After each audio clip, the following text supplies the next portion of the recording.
I'm Troy Thompson. Over the last 15 years, our family has worked hard to create a place we call the center of the universe. A place where our kids and someday our grandkids can come home to and laugh, have fun, learn how to work, pray, worship God, and be a place to celebrate life with all our friends. After a quarter century in uniform, I put away one set of boots for another, working on our acreage, improving the land, fixing some structures, and building new ones. We say, give back to the community, be useful, keep your hands calloused, and spread the gospel. This is a little place in a little state right in the middle of flyover country, from which cries out a voice in the wilderness to all who might want to listen, learn, and laugh along with us. This is our American dream. Hello, friends and neighbors, and welcome to Sunnyside. It's Memorial Day. It's a very special day, and it's something that, it means a lot to me. I spent 26 years in the service, and I think that there are a lot of folks that listen to this program that spent some time in the military as well. Today, we have a very special interview with a neighbor of mine. He's not too far down the road. His name is Greg Hanson, and I had the opportunity to conduct an interview with him a little while ago with another friend of mine who is the principal of the elementary school, who is also a veteran of the Army National Guard, Brad Jones. And so in this interview, you're going to hear some stories of a person who spent their career serving this country of ours. Now, Memorial Day is not Veterans Day. So let's be clear about that. As a veteran, I'm thankful for the times that people tell me, thank you for your service. And sometimes they even would, buy me lunch when I was in uniform. That's not what Memorial Day is. Memorial Day is meant to remember those who served our country and did not come home. It's not Veterans Day. Veterans Day is for everybody who has taken the oath to swear to uphold the Constitution of this United States and also to defend it from enemies, foreign and domestic. Everyone that is a veteran. But that's a Veterans Day. That's the 11th of November. And this is Memorial Day. That's something completely different. That's the flags on the tombstones in the cemetery. That's the folks who gave their lives in service to our country, and they had no intention, I don't believe, of dying overseas or wherever it happened to be. But they did. That's different. I'm a veteran. I'm here. I'm fine. There are many veterans like me, most veterans, in fact, like me, who are just fine. That doesn't mean that there aren't issues from day to day or there aren't certain things that you remember that you wish you hadn't seen. But Memorial Day is about remembering the people who you can't say, thanks for your service, man. It's for the folks that can't hear you anymore. But we can remember them.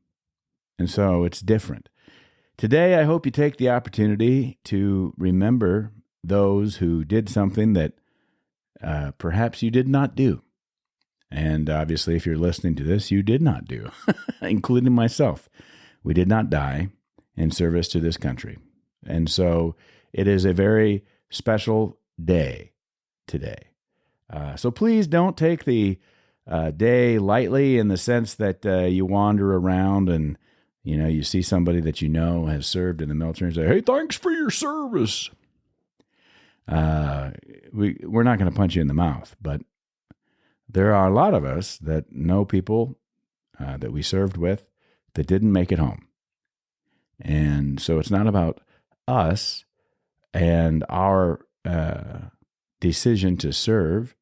It's about those who made the same decision, served, completed their task, and that ended with the cost of their life. So watch yourself, man. I mean, honestly, be careful because it's a real thing. There are a lot of costs to demanding a democracy. The republic for which we stand comes at a price. Most people do not execute that responsibility. And there are some of us who executed it and did not come home. That is what Memorial Day is about. And that is who Memorial Day is for. Today I interview, and this is a little bit older interview, with the assistance of my friend Brad Jones, who's the elementary school principal here in the local school district, a neighbor of mine. His name's Greg Hanson. He retired from the United States Army after 21 and a half years. He's been all over the place, and you're going to hear all about it today, and hope you enjoy it. So let's get it started. And we'll go with this question to begin with. Greg, welcome to Sunnyside. Where'd you start your career, and where were some of the places you were stationed early on? I started at, I did my OSIT at Fort Knox, Kentucky as a 19 Delta Scout. Okay. And then went to the 1st and the 9th Cav in Fort Hood, Texas. And I was there for about 4 years or so. And then I did Operation Desert Strike with those guys. That was just basically us beefing up the border between Iraq and Kuwait so that the Air Force could blow up some radar installations. So it kind of deterred Desert Storm 2, but it in the long run it just kind of pushed it back a little bit. But then 98 I left there and went to Hawaii to the 25th Infantry Division, and I was there for 4.5 years, which was awesome. Yeah, that would be nice.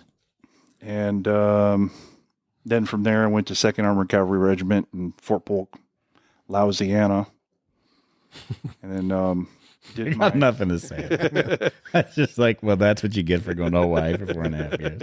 Yeah. Yeah, I did the initial invasion of Iraq in 2003, and then was in Iraq in 2004, and then came back and became a Kelly Marksmanship Center instructor. We did the room clearing and stuff for the basic trainees. And then I was a combatives instructor there. And then I need to have you back up there. So Iraq initial push was January, February of 2003. Is that right? Yep. So right away, the Great Diversion. So then you went to.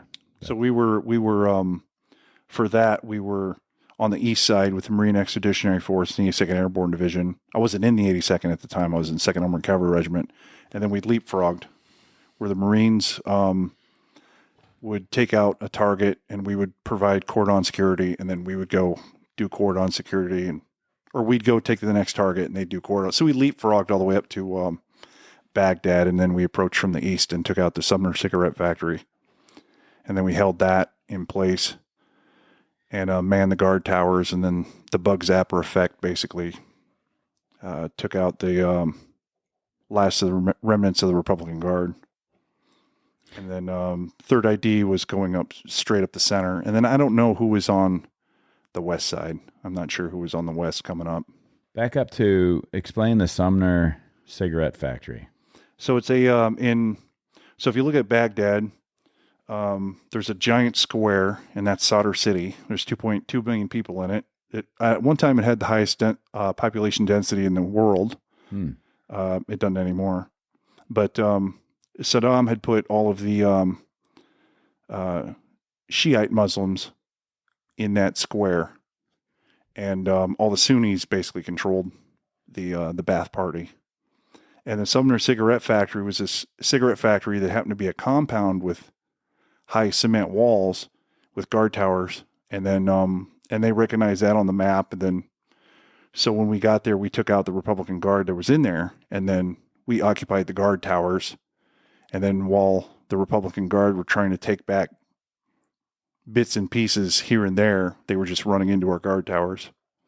And another reason that we stayed in there was because the Shiites in Sadr City were going to town on the Sunni from there. So we just kind of hunkered down at night, and the tracers were just flying, and every morning the Shiites would bring all the bodies of the Sunnis they were killing outside our gate, and then they put little signs on them that said, this guy was a Fedayeen guy, this guy's a Republican Guard officer, and they were labeling the people or whatever. So we're like, okay. And we had the interpreter with us. Our interpreters that we had initially were bad guys, but they were the only people that could talk. So we just kind of kept them at arm's length and didn't let them see anything, and covered up our FPCB2s whenever they were near them or whatever. And then the Marines were there with us in that cigarette factory. And then after probably about a month, I think they exfilled back to the States because they just kind of wham and scram. They don't hold a position. Right. We had the means to hold the position, so we held the position there. I like this cigarette factory concept. So this is it's not a, well, it's kind of a business, but you said the Republican Guard is there. They actually made cigarettes there. Yeah.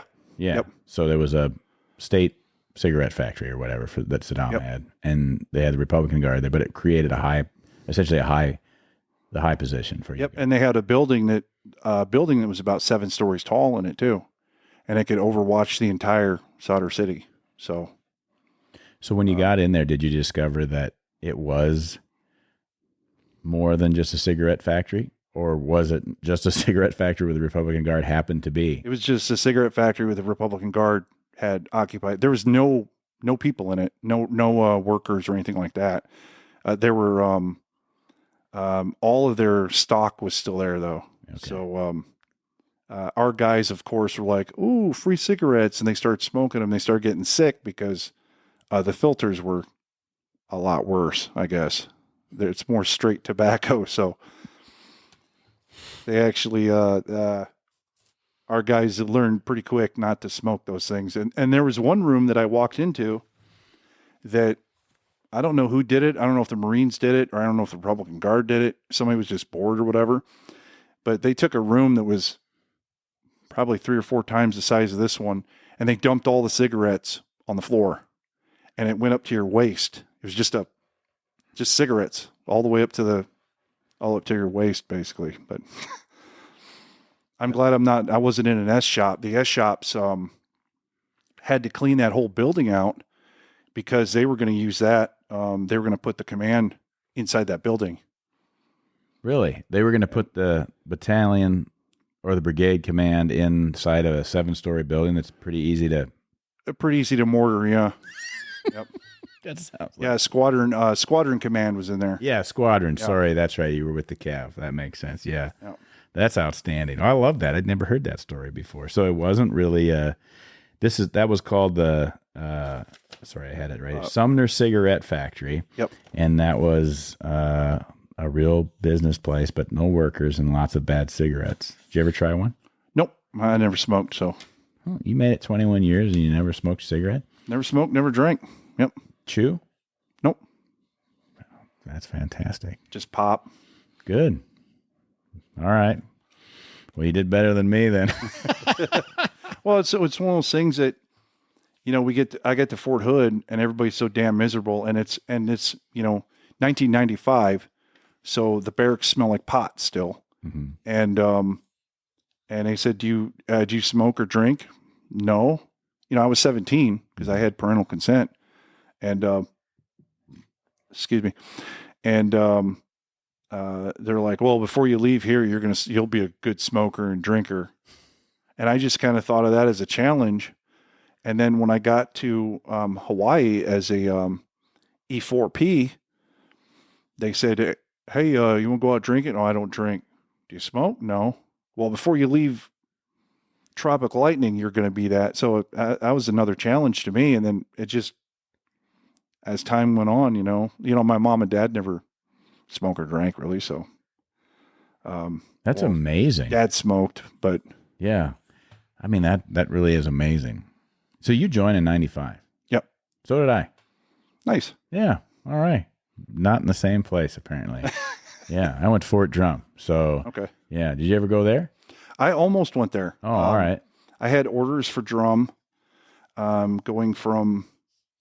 I ended up doing a stint as a recruiter in Spencer, and I got orders for drum, and my orders got canceled at the last minute to go to the 173rd in Vicenza, Italy. So I went to Italy instead of drum. Yeah, obviously. I wrote down Vicenza, Germany, anywhere in Germany. You know, when you join the Army and they're like, hey, where would you like to, write your Oconus place? Yeah. Oh, I'd like to. I know for a fact I never said Korea, and yet somehow I ended up in the. I spent a lot of time in Grafenbeer, Germany. Oh, you got Vicenza and you went to Germany. Yep. Yeah. Well, awesome. After Knox, I went airborne en route to Bragg. And I was in Bragg for a bit, and then from Bragg they put me on recruiting. I did all my Afghanistan tours with the 82nd, and then they put me on recruiting, and then after recruiting, then I went to the 173rd in Vicenza, Italy, and I was in the S3 when the invasion of the Crimea for the Ruskies. So what we did was we sent a bunch of 173rd Airborne Brigade combat team paratroopers to kind of go over to Poland as kind of a show of force. It was originally going to be a jump, and then ended up de-escalating to they'll just come off the plane with their berets on. But that'll do it. Anyway, I was doing operations at the time, and I did the Frago and all the Fragos I did the brigade weekly Frago. So I had a lot of death by PowerPoint, and that was 2010 with Crimea. It was Crimea 2010. It was President Obama was 2012. Okay, I believe. Yeah, this is the line that you will not cross, and then Putin just crossed. Yeah. He just what, this line? No, the one behind you. That line. Yeah, right. Interesting. And so that's crazy. So when did you recruit then? You must have recruited the same time I was recruiting. I didn't recruit in the Spencer area, but I was in the Mason City area. Yeah, not for the Army, for the National Guard. So okay, yeah, I left the Army. We were part of Waterloo Company. Yeah, and Mason City was our other. Mm-hmm. So when I was actually 2 weeks before leaving recruiting, because I was making the drive from Belmont every day. Mm-hmm.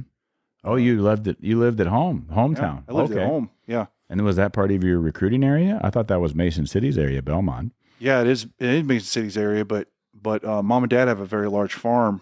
Okay. I got the room, so I was like, "Hey, I could get the BAH. Oh, sure. I'll just stay at home." And then I just made the drive. I had a Ford Focus that got 40 miles per gallon. Okay. I did 2 hours up and 2 hours back. Started out in Storm Lake for a while, and then ended up in Spencer. But the last couple of weeks, I actually got to work in Mason City. I was able to sweet talk the first sergeant and let me do that because I was getting ready to get when my was that? Goods, and that was 2011. So I went to ANOC in it's called SLC now. Yeah. In 2011, and then right in the very beginning of 2011, that's when I worked in Mason City, but I ended up being a kind of just a shuttle guy. Yeah. I didn't get on the phones or anything. Because I was just down the street. I mean, that 2011, I was definitely the recruiter in Mason City at the Armory for the National Guard. Yeah. And it seemed like we were always at war. Not really at war so much, but it was a thing, like at that time, I can't remember if we were still conducting, I think we were still doing the ASVAB in a Met site, at the Armory. And so then everybody brought once a month would bring the guys to Mason City and test. Does that sound right to the Armory? Or did you always just go down to Des Moines and test everybody? I think after a while that the Army just said, we're not bringing our people to the National Guard. Like the last thing we need them to know is that they can do this right here. That was my thing about the Army when I joined. in 95, I'm older than you. I had 2 years of college, and I needed to pay for the rest of college, and I needed to take care of some medical bills, not for me, but I'd started a family a little earlier than most. And so all of these things kind of came at the same time. And so I said, well, I've always wanted to be a soldier. I'll just join the Army, and then got down and went. Anyway, it's not about me, but it's funny that all worked out. And when I left the Army, and my biggest deal was that I didn't, I liked being a soldier. I liked being in the field. I was a forward observer. I liked doing that. I hated garrison. And so it was just, the Guard was like a way to kind of not be garrison ever, and then just to kind of go to the field and do your thing or whatever, except, of course, most of the time you're 1 weekend a month is just out. I'll go in our Fort Dodge or whatever. But that was my solution. And then what I found out was when I came from the Army, there was an in-service recruiter that, out of Korea that was like, do you want to stay in? I'm like, it was like an RCCC guy or whatever. And I'm like, I'm not staying in, and he's like, well, they have 13 Foxes and a $2,000 bonus, right there in Algona. And I'm like, I took it, but because I was like, you telling me that for the last few years I could have been doing the exact same job, except I could have been, and also been getting college money and continued. I'm like, yeah, but thanks, appreciate it. So I was like, whatever. I had a foe in my back right seat for the whole time I was in Afghanistan. I'm sure you did. Yeah. So you were. I took that forward observer with me everywhere I went. Yeah. He had his Milios and up and down mountains and 19 Delta. So you were in a Bradley most of the time, or were you in? Actually, never been in a never Bradley. In a Bradley. So you were never really. So you were okay. So you were with like a Humvee then. Yeah. So in the 1st of the 9th Cav, we were task force. Okay. So 3-8 Cav next door was Bradley's. Oh, okay. 1-9 Cav was just a task force, and then Hawaii was light. And then as soon as I went airborne, I was pretty much locked into light units. Very much so. Yeah, that's how it was in the 10th. And then when I went from the 10th to the to 2nd, then I ended up getting stationed with 4-7 Cav, and I was like, I thought they were the laziest bastards I've ever met in my life. Just going from like light fighter with the the infantry in 10th Mountain, which was my primary experience, and it was with Charlie Company, 2nd to 14th, some of the guys that rescued the Rangers out of Mogadishu, before I got there, obviously. But I mean, and then you get to Korea and they're like, let's go on a road march. So I'm like, all right, and they're like, what are you doing? Like a road march, like we're going to drive there. And it was just crazy to me. I never heard of it. Yeah, they have to call it foot march because their version of a road march is driving. Yeah. So kind of a parallel experience there. And then you went to Vicenza. So like 2000, you said 12. So then, no, were you? Yeah. 2011. 11. You're back. So you did a 3-year hitch in recruiting essentially. And then. Yep. And then did 2.5 years in Vicenza and then went to the 509th Parachute Infantry Regiment in Fort Polk. I guess that's the heaviest I've been because we were on the Russian tanks for the OP4 because I was OP4 I was wearing a goatee the last 3 years I was in. Oh, really? Basically. Nice. Because we all had shaving profiles, so we looked like, bad guys. Yeah. So depending on what unit was going to come to us, if it was going to be a unit that's training up, who could potentially fight something big like the Chinese or the Russians, then we would have our Vismod tanks and stuff like that. But if they were going to Afghanistan or someplace to fight an insurgency, like the AFRICOM stuff that's getting ready to come up, whatever. It might be canceled with this administration, but I don't know. I don't want to ramble, but anyway, then we would play civilians on the battlefield, and we'd play local villagers, and then we'd play insurgency, create an insurgency to go against whoever. So it's kind of funny. My unit in the 82nd came by when we were 509th. And we fought I fought my own people, basically. But really? Yeah. Did you see anybody you knew? Just a few. There's just a few people. Yeah, but people move around so much. It's hard to, Yeah. What was the, Brad, you had a couple of stories that you definitely wanted to. Yeah, if you can, I know when I was over at your place, you shared a story of the one, I think it was over in Iraq, meeting that couple that was in a vehicle, out in the middle and The station wagon. yeah, the station wagon. Yeah. So this is actually Kuwait in '96. When we basically screened, we basically had a screen line, 10 trucks in a 10K screen line, which is incredibly stupid. But that's what we were what they had. So they said, all right. So actually our wingman was a K to our right. And then our next section sergeant was a K to our left. So that's how we occupied our 10Ks with our 10 vehicles, basically. A little over 10 football fields apart, left Yeah. and right. Yeah. Got it. And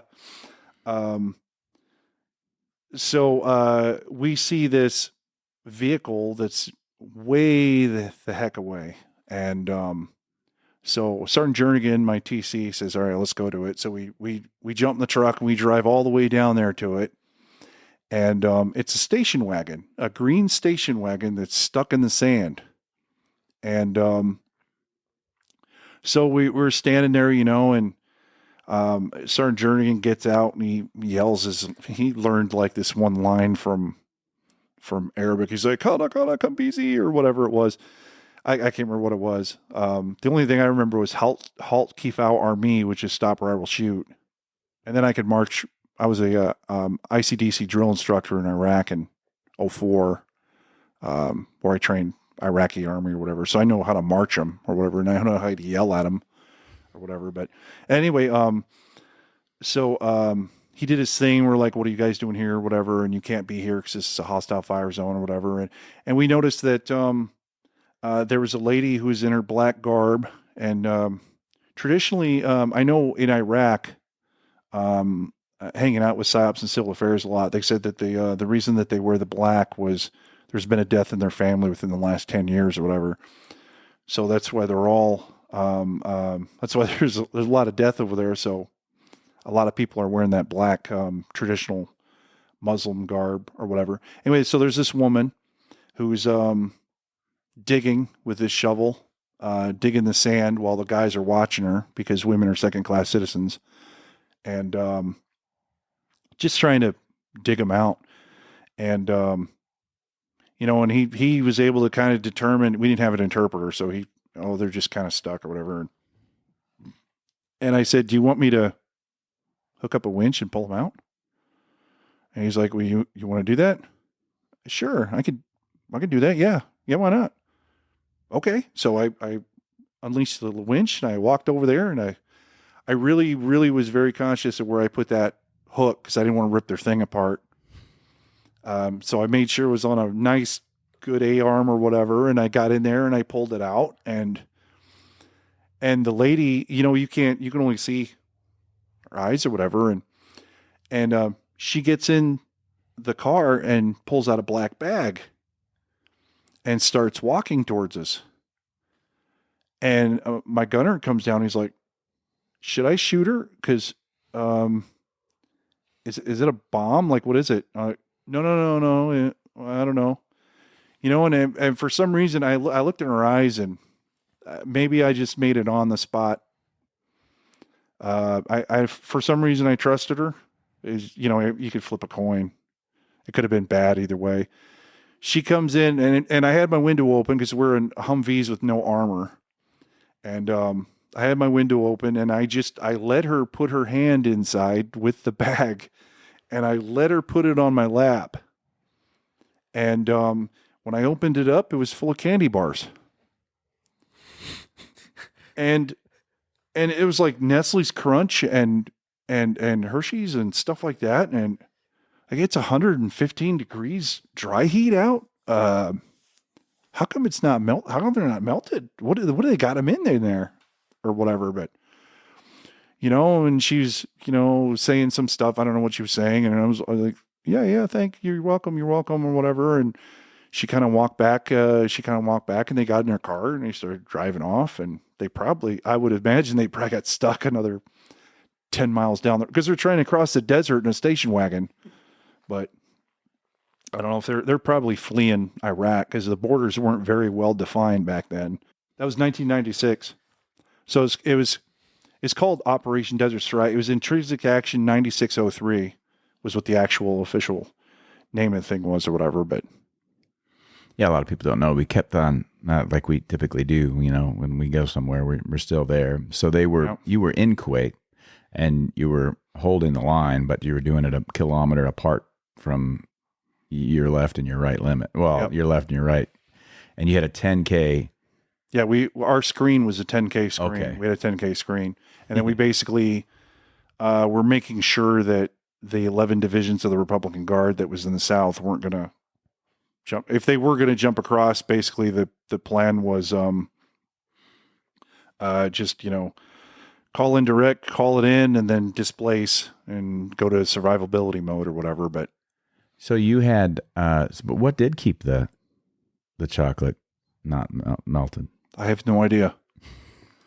But in as our crew, we decided to be the bad guys, and we all ate it. We didn't tell the rest of the platoon about it. Right.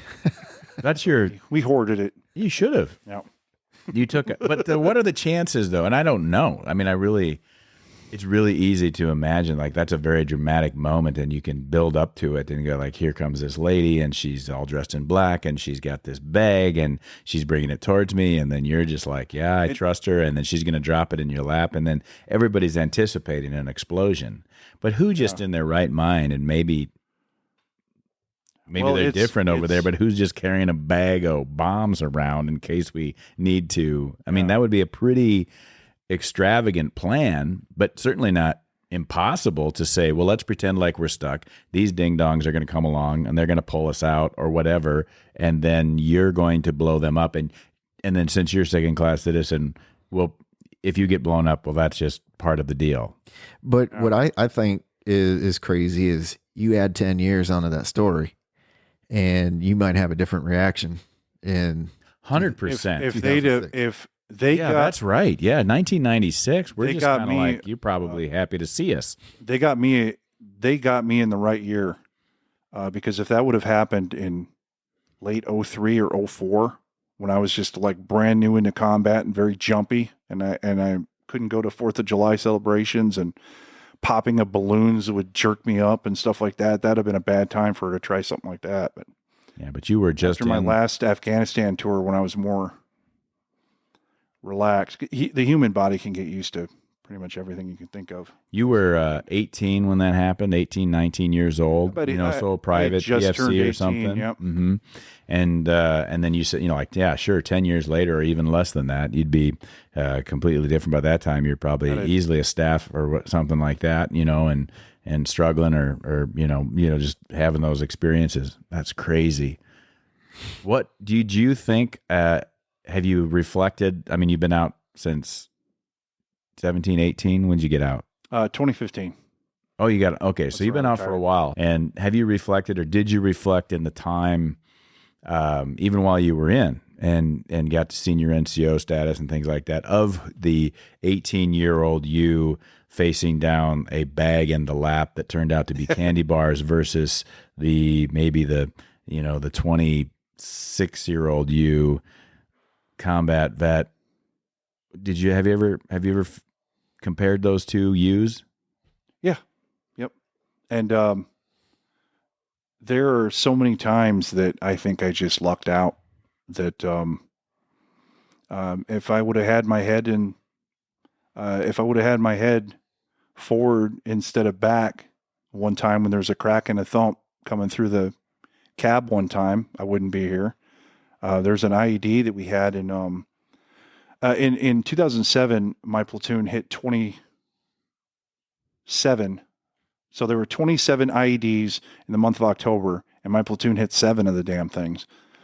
And there was one time. So what would happen is, whether you're talking about, you just clarify, 27 in the month of October in Afghanistan. That theater? Yep, in 2007. In that theater? Yeah, in the Enduring Freedom. Basically the Gardez district. Okay. So well beyond just your AO. And you hit 7 in your AO. Our platoon hit 7. Because what they're doing is The guys, basically what they do is they would take bicycle tire and they cut a bicycle tire up. They take 2 saw blades. They take one saw blade and push it up, and then they have a buffer in between it.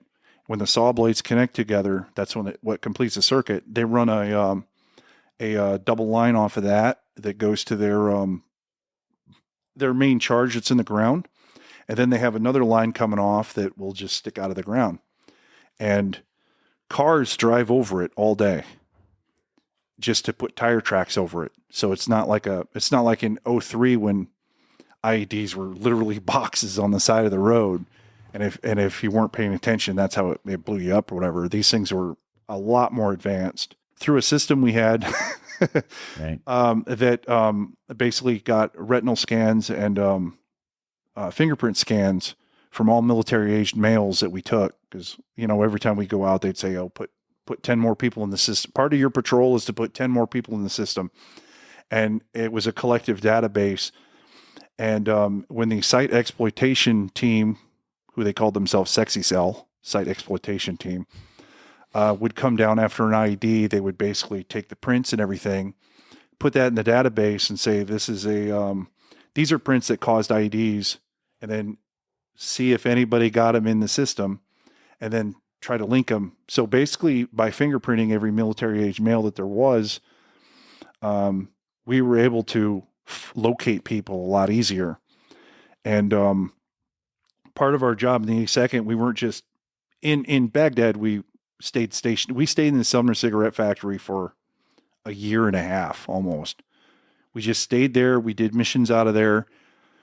We cleared schools because education wasn't taking place in Iraq for 10 years at least before us. The Republican Guard took over the schools and made them little bases. And they took some of the radio equipment that we gave them for the Iran-Iraq war, and then so we took a lot of our radio equipment back or whatever. But it's old stuff before Prick 77s and stuff. You had to put a towel and put water on it to cool it down because it goes. You have to wait for it to go. Go find a Pricky 7. Yeah. Yeah, go to Supply and get some BA 1100 Novembers. Right. I need a box of grid squares. Yeah. Yeah. I actually had a cadet take a hammer, and I had him hit all. So what you're going to do is I said, "Come here, cadet. Look at this. See how that was different? How that was a different sound? Put an X there with the chalk. I want you to take the platoon sergeant's truck and find all the soft spots on the Humvee." And when he came back from his meeting, his Humvee was full of X's. I actually had people get exhaust samples before. Oh, did you? To get the black trash bag from a thing and turn on the exhaust and take it to, and the guys in the motor pool were always good sports about it. And they're like, "Oh yeah, here. Okay." And they put tape around it. And like, "Okay, this is for what truck?" Okay. Mechanics are good about that. They, when I was in Korea, the first thing that happened to me in the motor pool was they said, "Why don't you hop up on that Abrams and check the shocks? Check the just shocks, go ahead and yep. just jump on it. Just you got to really jump high because I mean it's an Abrams for God's sake, and I'm like, 21, 22 years old. I'm like, okay, makes sense. There's no shot. We got sent to brigade to get fitted for body bags. Me and the 2 guys I came to the unit with in Fort Hood, Texas, they said, "Hey, go to brigade and get fitted for body bags." And we walked in there, and there was a staff sergeant there that was behind the desk with the brigade staff duty or whatever. And, "Hey, we're here to get fitted for body bags." "Oh yeah, come this way." And they had us stand in this room, and we waited in this room for a long time. And a sergeant major came down, and he was a NOM vet because the last of the 30-year sergeant majors were on their way out or whatever. And he's like, "I'll have somebody come over here and look at you, get your measurements and everything." And anyway, Sergeant Sherlow, my E5, after about an hour of us all being there, he came in there and he said, "What the heck are you guys doing here?" "Oh, we're getting fitted for body bags." He's like, "Let's go. We're breaking down Humvee tires in the motor pool. We need you." He put a kibosh to it or whatever, but It's good that they go along with that stuff. Oh, and with how tall he is, I mean, that'd be like an extra long. Yeah, right. It would body be bag. Yeah, they're like, oof, you're a twofer. Well, in NTC, we used body bags because the old sacks, fart sacks. I couldn't muffle that word. Yeah, they came with a sleep hat and everything. They weren't warm enough when we got the level 3 amazing Gore-Tex system. I still have 2 or 3 pair at the house right now of those things. Those things were amazing. But the old green mummy sacks, we actually used to put those inside body bags, and then we just zipped it up almost to where it's up, and then so it screwed with a lot of OCs when they came by and they seen the Humvees with body bags laying around them. Well, so then you that was the funny one. Yeah. So we never got to any part past that. I mean, so give us, one of your stories if you can. That's, I guess, not so funny, but maybe been a little hair raising and something you want to share. When we had gotten to Baghdad and the last of the Republican Guard had pretty much, the main fighting had kind of stopped. It was quiet as a mouse on the streets. And our job was basically to clear all of those Republican Guard buildings. But the tanks couldn't go in there because they couldn't fit in a lot of places in Sadr City. So we had to do it. We had to do it ourselves. And so what they did was they broke the schools up. Me and my wingman got 10 schools, and then Alpha section got 10 schools, and then Charlie section got 10 schools. And so how we had to do it was when we got there, so we don't know if there's bad guys in there or not. So we have rules. We obviously can't leave our Humvees. So the Humvees need to be able to drive. So that means that there needs to be a driver in each Humvee. You also need to have somebody on the gun in each vehicle. Now, we're only dealing with 6 people here total. So the vehicles both need to be able to drive. They both need to have a gun that's operational. And then now you're stuck with 2 people who can clear the building. So I had been teaching room clearing for... I was fortunate enough in Hawaii that we had a gung-ho commander that was friends with the Honolulu SWAT team.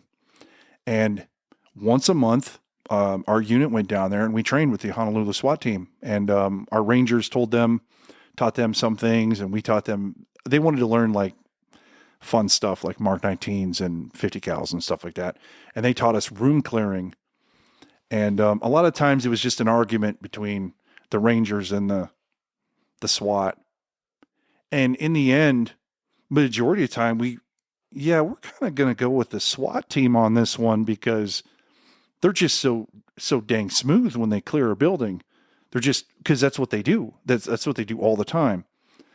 And so I was very confident in how to clear a building.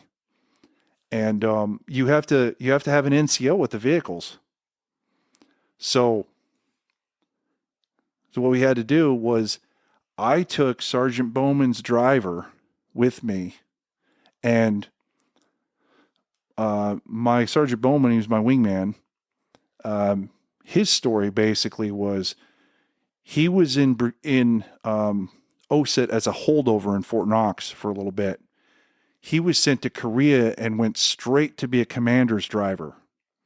He did not do anything on the line at all. So now he's in Iraq as a vehicle commander. His eyes are buggy.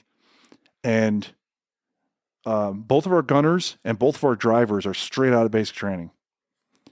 So I took Negrete, his driver, with me. And instead of giving him a crash course on how to clear a building while we're doing it, I basically told him, just watch my back and make sure nobody shoots me in the back of the head. Just watch my back and then just kind of follow me. And then and we cleared our things this way. Well, while we're doing this, this guy and this interpreter, we did have an interpreter with us. This guy comes up and he's like screaming, and our interpreter says that there's a big problem at the gas station, and it's one of the gas stations in Solder City. Like, okay, so we called it up to the LT, and the LT is like, oh, go check it out. Okay. And this is back, when in the beginning of Iraq, we didn't really have any purpose, direction, or motivation of what to do. So we kind of just did things. And a lot of times you could see one person in a Humvee driving between fire bases just to take stuff. Cause what could possibly go wrong, right? And anyway, so I take my wingman and we drive over to where this gas station thing is, and we have to park about 3 blocks away because there is probably 3,000 people, maybe 2,000 people. It had to be in the thousands. It looked like a whole stadium full of people, all screaming, and cars everywhere. And so I took his driver and I took my interpreter because, you have to have your gunners, you have to have the availability to drive. And they were busy enough. The drivers were busy enough trying to keep kids and everybody away from their vehicles. So me and this private walk right in the center of all these people. And all I'm thinking about is Mogadishu, of Shugart and Gordon freaking being dragged, with their heads off and everything. So like this could be a bad situation. Now the average height of one of the people over there is about 5'5", and I'm about 6.5 feet tall, and with boots I'm probably 6'6". So I could see all the way across to all the people. Little Negrete is a little guy, so he can't see. He's their height basically, with his little armor on and everything. And so what happened was, so the guy who owns the gas station is mad, and all the people, everybody's mad, of course. What's going on is there's people that have been in line for gas because there's a gas shortage or whatever. They've been in line for gas since 3 a.m, and it was like 2 p.m. now. So there's a line of people. There are 2 lines basically. There's the gas station, and then there's black market gas, right? Literally 100 feet away. So the guy that owns the gas station, he says what's going on is people bought gas and they're selling gas for a higher price over here. And just so people don't have to wait in line as long. And so here I am, I'm in my 20s. I got a little guy that's barely 18. And now I'm supposed to make a decision that's going to affect, 1,000 some people or whatever. And, the situation, and if I say the wrong thing, it could go really bad or, whatever. And I didn't have any schooling on economics and law as far as like what could be legal, what could not be legal, whatever. So I just said through the interpreter, if you want your gas at a reasonable price, get in the long line. If you don't want to wait a long time, but can pay more money, get in the short line. And the gas station guy did not like that idea at all. And everybody was kind of protesting, and it was kind of like, okay, let's go. And so my interpreter's looking at me, kind of moving his eyes back and forth. And I said, okay, well, we solved that one. Let's go. Let's get out of here. So we just kind of got in the vehicles and left or whatever. The other time we always got interrupted while we were clearing these schools. Another time we get a report that somebody's robbing the bank. And so our whole platoon actually got together on this one, and we went down to the bank, and it turned out that the Iraqi police force was using the fire department's equipment to break into the vault So my our PSYOPs and civil affairs commander, I ended up kind of being their escort for quite a while for the restructuring of the government of Iraq and how of Baghdad. I mean, the local how they were getting the municipalities back online, and kind of the same. It's very similar to. He had the same kind of position that Patton was in at the end of World War II, where the only educated people and the only people that had money and all the people that could affect things such as your water and stuff like that were in the Nazi Party. Well, it's the same thing with Baghdad. They were all in the Ba'ath Party, so all your municipality people in charge of the power grid and people in charge of the water supply and food supply, everything like that, were all members of the Ba'ath Party. So he had to kind of like pick and choose bad guys here and there temporarily to kind of run things, whatever. But he made the on-site decision to arrest everybody. So we arrested the entire Baghdad police force, and we arrested the entire Baghdad fire department.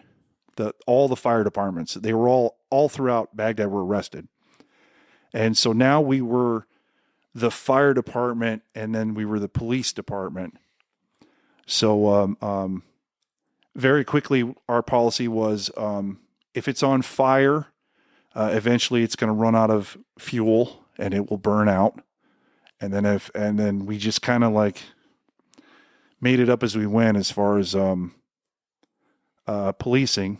Like I when we were patrolling Route Arrows, which is you see Baghdad's a big square, and then you have the Palace District and the Green Zone down here. And Baghdad's the little circle looking track thing. And you got Highway 5 and you got Highway 8. Highway 8 we called IED, RPG Alley.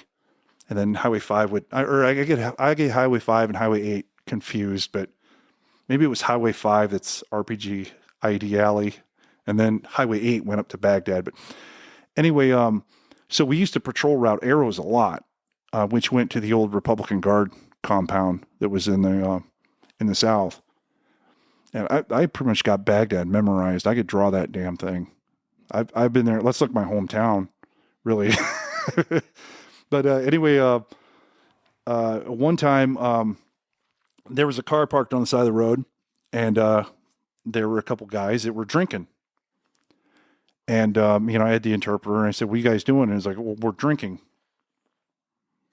And I don't know, maybe I just heard cop shows or something when I was a kid or whatever, but okay, that's open container. So what would a cop do? So I had him go behind the car and dump all their alcohol out on the road because I didn't want them drinking and driving or whatever. As you're telling this story, what I'm thinking is we have 18 to, 30-year-old guys making huge decisions in what would be considered the Wild West over there. That's exactly right. You're talking about 2003. I mean, That absolutely was the Wild West. The 1133rd was there in 2003 as well. And, I recruited half that company, and so it's just like watching. And they would say that they went back again in 2008 and 2009. And it was like, the PT belts and the stupid stuff. They hated it. They preferred the Wild West of 2003 and 2004 to the 2008 and 2009 experience, the occupiers. But what I was thinking of when you were telling that story was like, I'm like, you're the Romans, like you are the Roman occupying force in Judea or any occupying force in history, anywhere. Right. And so and it's no different. It's no different like your grandpa or great grandpa, in your case, probably your grandpa, like my grandpa, like World War II. And like they're in Europe and they're the same age. They're in their 20s and they're making decisions that are life and death. And then in your case, life and death. And then in some cases, like municipalities, related, and which is crazy. And so it brings to bear, and you're here. Baghdad's still there, arguably, and so like, so it's like one, you didn't do a terrible job, as a 20-year-old making decisions. It was not written down. It was actually the opposite of it. By the time you did get to the, 2008, 9, 2013, 14, I mean, we're still in Iraq, and it's like, it's so written down and so rote and so rotational. It's just like, what are we doing here? It's almost like, so it's both exciting, I would think, and yet obviously incredibly daunting, because you could have completely made the wrong decisions. But yet too, when we're thinking about our soldiers and stuff that have been in those positions, how very, the small percentage of people in this country that have served and, while serving, being in those positions, we don't understand. You can't even grasp what that situation is over there, because that in the United States, that's not happening. That's right. No, it's not happening. And then, I mean, like how do you come to bear as an Iowa kid, how you should even make choices like that are correct, that you end up like, what does Iowa bring to what does your upbringing bring to your situation in Baghdad or in Kuwait in 96, making a decision with the station wagon situation, like, to me, it's like, well, and Iowans are always the joke in all the movies, like they're the nice people, like, oh, California, they get lost, or New York City, they're going to get mugged, and they're super nice, and they're and it's like, well, maybe there's something to that, and yet it sees you through. And gosh, doesn't it seem kind of crazy that you can, have all of those experiences that most people don't have, and then now you come back and you're working at, Winnebago, or when I came back, which was not the same thing, but coming back from Korea, and I was, the 4.7 was on the DMZ, which of course, that's not impressive or anything like that, but like we slept with our gas masks, and that's about as close as action as I ever got, whatever. But it's like, and then so you come back and you go back to a regular job, and the secretary is upset because somebody has moved her chili in the refrigerator, and you're like, are you kidding me? Like, you just don't sweat the small stuff, because it's all small stuff. Yeah, I guess I'd like to, for you to expand on that. You've had all these experiences, and then you come back home and you're working a regular job. I mean, what has that transition been like for you? Actually, it's extremely peaceful. Lots of times people run around with their hair on fire at work because something's got to get done or whatever. And, I just take what I learned, and I just make a list, and I do one thing. you do your 50-meter target, and then you do a 300-meter target. So if something pops up that's a 50-meter target that needs to be stamped out, you take out your 50-meter targets, and I just take out the things that are really pertinent and really need to get done immediately. And I'm relaxed. I'm incredibly relaxed with it. In Belmont, my hometown, we only have one stoplight in the whole town. And I knew that as soon as I, was kind of going around California and NTC area, and I was in Honolulu for a bit and going over to these other countries and stuff like that, I always knew since I was a kid that I was going to retire in Iowa. But being like in Vicenza, Italy, living in Italy for 3 years, I knew for dang sure that I was going to retire in Iowa. You have to explain that. We take advantage of people in America they take for granted their freedoms that they have over here, which are pretty incredible when you think about it. Our apartment in Vicenza, Italy, so they're not allowed guns over there. And as we were leaving, they were getting ready to come out with a regulation as far as regulating how long of a knife you can have in your kitchen over there. When we get in our apartment in Vicenza, we stayed right off the base. It didn't have a door handle that opened. It just had a door knob that was stationary. and you close the door, you put your key in it. The key's this long. You put your key in it and you turn it. You turn it 15 times to the right. And what it does is it takes these 2 bolts on the top and these 2 bolts on the right and the 2 bolts down, and it secures that. They're a really big fan of balconies over there. And like even the bathroom had a balcony. We had a balcony on the bathroom. We had a balcony in the living room. At night, when it starts to get dark, you go to your shutters and you close your shutters, which is this metal gate that comes all the way down. Then you put the pin in it and you put the gate down over there too. You stay in your room at night, all night, because Vicenza Night Crew comes out, which is these black vans. They're going around stealing things. The only people that have guns in Italy are bad guys. And they told us when we did our orientation there, they took us around the city for our orientation. They showed us where the train station was. They said, do not go to the train station at 8 o'clock. Get all your train stuff done before 8 p.m. 8 p.m. to 5 in the morning. Stay away from this place because it's full of gangs and gang violence. And then the hospital, from 10 o'clock at night to 4 o'clock in the morning, do not go to the hospital, because the gypsy camp that's in the south, they have free health care. They have government health care. The gypsy camp in the north floods the hospital, and they're pickpockets, they're bad guys, and they're there for free health care. And people have babies taken with their stroller and everything.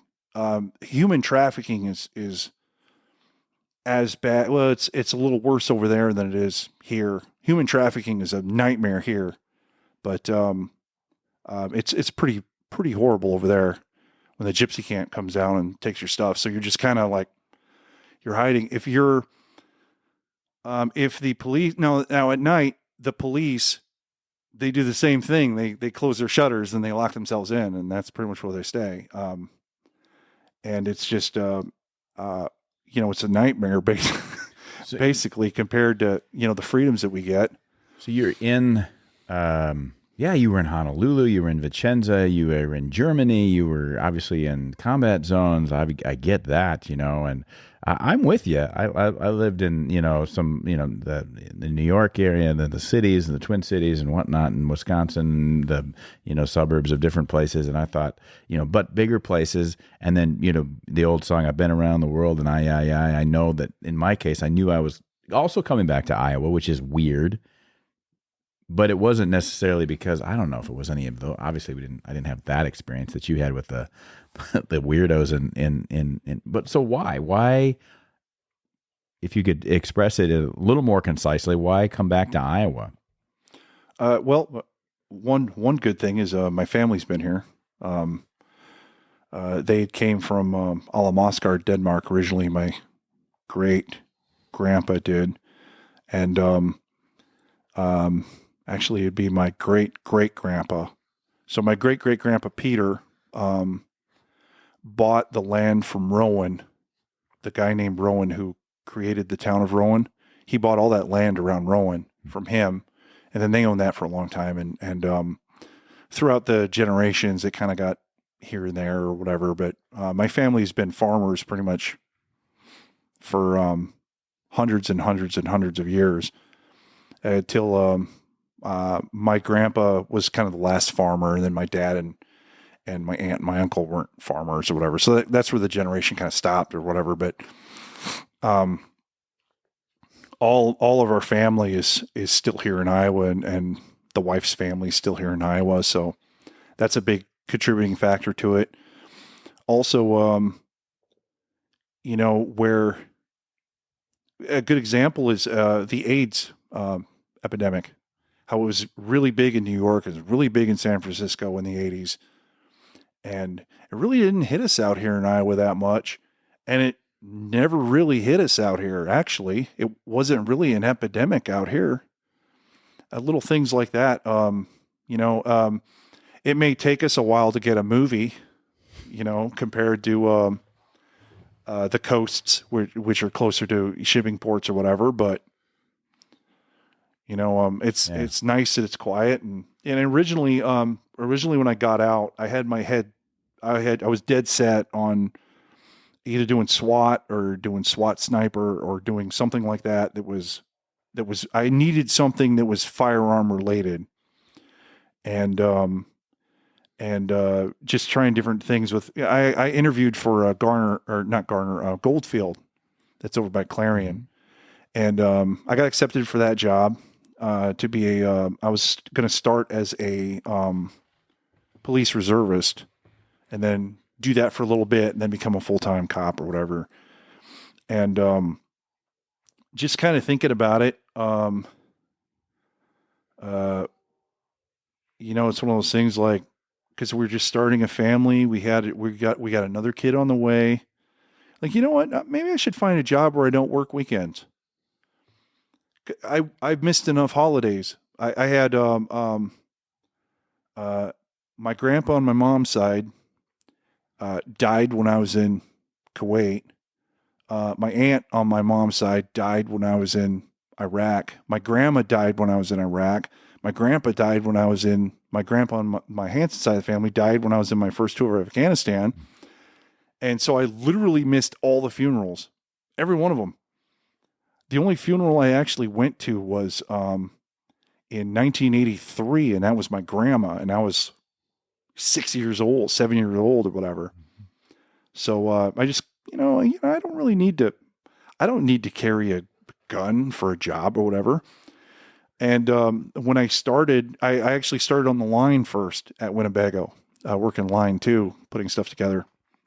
And that's when I realized that there were things that the Army gave me that I took for granted, like be to work on time, get it done, get all the information you need to do a task, get the task done quickly and accurately, be respectful to your superiors, all those little things like that. And it was just, I realized, like, holy crap, I am able to, cause I'm sitting here, I'm all, thinking of like, God, how are my jumps going to help me get this job, or what is going to translate good to it, but it was the little things that I got in between that actually were the main thing of the job. And then that's how I shot up quick and got a collared shirt, within 2 years or whatever. But yeah, the resiliency part of the military is certainly something that has made a huge impact in a lot of people's lives, because they don't have, like when, 13 Fox, when I left Korea, and that was 1998. So I was getting out when you were just starting to get, interesting and stuff. and they had, they did the old dot matrix printer. You go to the place and you're on your outro and they're let me help you find some jobs. And like the dude next to me was like a 42 Alpha, so he's like some admin guy, and he's like pages of potential jobs, and then mine's like 3 lines, three for Forward Observer, and one of them was like civilian naval observer, and I'm like, what?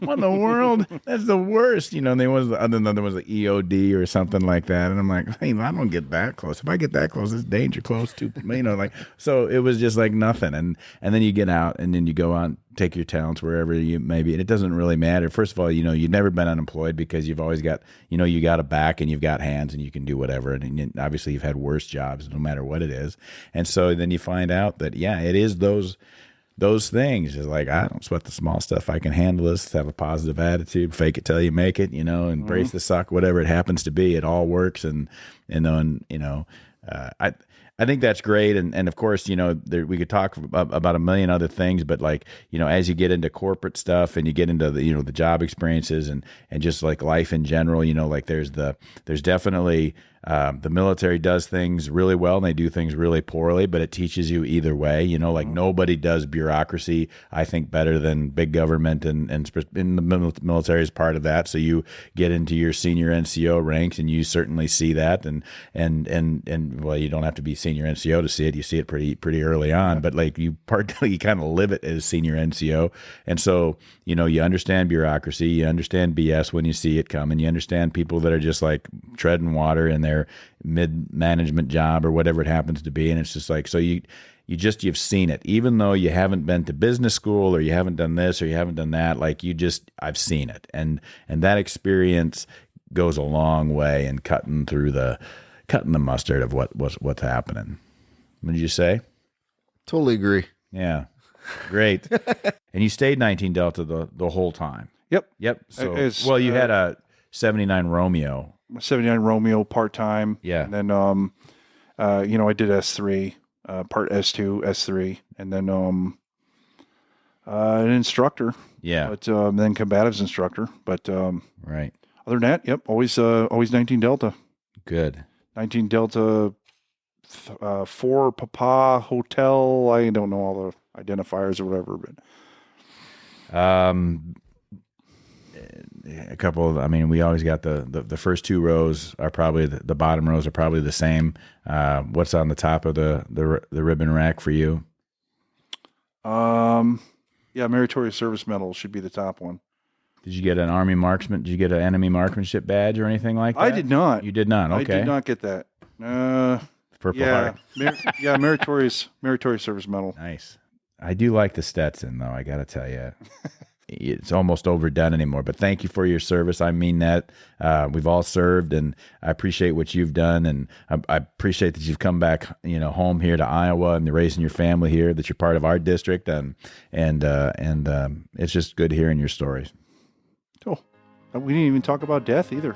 I want to thank all our friends and guests for stopping by for this episode of The Sunny Side of Life. All the Sunny Side of Life players who stopped by, creative support provided every day by my incredible wife Heidi and our fantastic 4 boys. Thanks to every one of our listeners. That means you. A big shout out to my brothers and sisters in uniform holding the line around the world. Share the word, folks. Let the people know what we're up to. Subscribe so you never miss an episode, and follow us on social media. All skits are written or adapted and directed by me, Troy Thompson, and are produced here at Sunnyside Farm Studios and delivered to all platforms by Buzzsprout. Music and sound effects are provided by Soundstripe. The Sunny Side of Life is a weekly production about our life on the family farmstead here in Iowa, the liberties we prize, and the pursuits which make us happy. Now, none of this is possible without Christ in our lives. For the Lord God is our sun and our shield. He gives us grace and glory. So may the Lord bless you and keep you, and may the sunny side of your life, liberty and pursuits, be in Christ, and made evident unto you each and every day, and give you peace.